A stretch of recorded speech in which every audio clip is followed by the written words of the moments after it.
साथीहरू कला अब यसलाई चिकनकै रूपमा लिनु पर्यो हो यहाँ ल स्टिक हाउस केवडीमा जीवन अधिकारीको कला वा कामै यही हो अब यता देखाउ त भन्नु न मेहनत ठिक छ मेहनत खुसी लाग्यो साथी यहाँ हेड सेफ भइसक्यो अब यो काम देखेर यो कला मेहनत देखेर यो होटलले उसलाई स्पोन्सरसिप गर्दैछ अरे सिओएस त्यति भएपछि भयो भने थ्याङ्क यू वेलकम के बनाउने मिडियम रेयर चाहिँ मिडियम वेल बनाउनु पर्ने छ होइन क्लिनिकल प्रन्स ओके के रेडी हुँदैछ यहाँ चिकन प्यान चिकन यसलाई हामीले यो चाहिँ मेरो लागि हो हो एकदम सुदीप सरको लागि अब स्टेक हाउसमा अँ, नेपाली स्टेक खाँदैन अँ। होइन बिफ बिफ खाइने नेपालीहरूको लागि स्टेक नखानेहरूको लागि बनाएको हो यो चाहिँ चिकन वा बनिन्छ अब यसलाई काटेर यो चाहिँ हाम्रो के उम्लिँदैछ यो मास पटाटोको लागि रेडी हुँदैछ अनि यो चाहिँ क्यारेट प्युरी भन्छ त्यो अलिक मात्रै हो अब यो चिकनलाई काटेर एकचोटि फेरि कला हेरौँ है साथीहरू कला ओभनमा हाल्नु पर्यो मेहनत मेहनत त लन्डनमा नहुने कुरै छ साथी? यसलाई चाहिँ वाटर बाथ हुन्छ होइन अँ, यो चाहिँ हाम्रो स्टेक अब तिम्रो 5 थरीको हुन्छ एउटा रियर टेम्परेचर चाहिँ 5 थरीको मात्र एउटा रियर भयो एउटा मिडियम रियर एउटा मिडियम वेल अनि वेल डन अब यो 48 डिग्रीमा सेट गरेको यो चाहिँ रियरको लागि मासु हाले हुन्छ हामीले किनकि यसलाई फिलेट भन्छ एकदम बिग पार्ट हो क्या यो चाहिँ मासुको यो साइडको मसलपट्टिको हो त्यही भएर यो पाक्नलाई अलिक टाइम लाग्छ कस्तो हुन्छ भने अलिक टाइम लाग्छ अनि यो ठुलो छ नि त यो भित्र हामीले दुईतिर पकाउँछौँ बिचमा काँचै हुन्छ चिसो भइदिन्छ त्यही भएर हामीले अगाडि नै यो वाटर बाफ भनेको त्यो टेम्परेचर सेट गरेर हाल्छौँ अनि टक्क टिकट आइसकेपछि अनि यहाँनिर ग्रिलमा कसरी बनायो यसलाई अब यो मासुको आइटम यसलाई भन्छ जापानिज भएको यो चाहिँ जापानबाट आउँछ यो एकदमै महँगो एक्सपेन्सिभ छ यो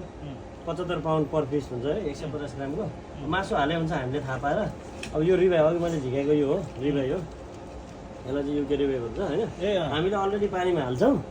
अनि दुईवटा हो एउटा 60 डिग्री यो चाहिँ मिडियमको यो चाहिँ बनाउनु तातो हटपसमा राख न सब भयो अनि होइन चेक गर्नु प्रोब पर्यो हुन्छ अब बनाइराख्दा चाहिँ अब मैले चेक गर्दिनँ होइन प्रायः र नयाँ बिगिनरहरूलाई चाहिँ हामीले सिकाउँदाखेरि यसरी यहाँ प्रोपले गरेर अनि मात्रै सेन्ड गर्ने हो क्या ए अनि अब यो अब मैले मिडियम वेल्डर बनाउनु गइरहेको छु मिडियम वेल्डरको चाहिँ टेम्परेचर 65 हुन्छ क्या अँ, त्यही भएर 65 डिग्री भित्र छ कि छैन थाहा पाउनु परेको ए गर्छ है अनि त्यो नभइकन फेरि अलिकति कम दियो भने फेरि कम्प्लेन आउँछ सही गाह्रो अनि थाहा पाउनको लागि चाहिँ हामीले अब सिकाउँदाखेरि चाहिँ यसरी दिएको हुन्छ मेरो विचारमा यो हुन लागिरहेछ मिडियम वेल्डर होइन यसलाई चाहिँ 65 पुऱ्याउनु पर्छ होइन 65 पैँसठीदेखि 67 68 जति बनाउनै हुन्छ 60 माथि हुनु पर्यो भ्या अब 60 भयो होइन भयो 65 66 ल बस। अब है त यो क्यारेट प्युरी अघि मैले उतो बनाएको थिएँ नि यो क्यारेट प्युरी त्यही हो अघि मैले भनेको थिएँ नि क्यारेट प्युरीको लागि त्यसो अब प्लेटिङ गर्ने यहाँ चिकनको लागि हामीले गरिदिन्छौँ मासुको लागि हामीले गरिदिन्छौँ त्यसपछि अब के हुन्छ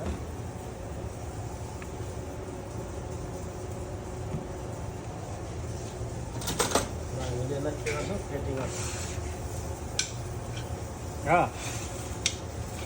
आहा यसो गरेर त्यही त चिप्स बनाऊ नि त चिप्स त्यो आलु पाकिरहेको छ ल कला चाहियो नि त कला त्यसमा चाहिँ चिकन हाम्रो रेडी हुँदैछ पिएसडब्लु कहिले सकिने हो साइसा तिम्रो चिप्स हो चिकन अघि हालेको छ चिकन अँ। अब यो मतलब पाकिसक्यो अब इन्केसमा पाकेन भने हामी यसो गरेर हाल्छौँ क्या ओभनमा माइक्रोवेभमा चिकन पाकिसक्यो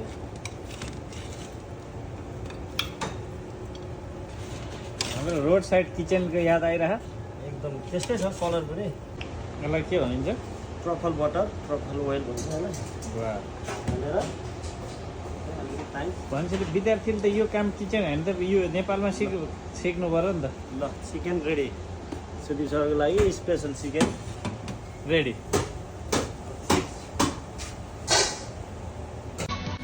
समुद्र पारी छ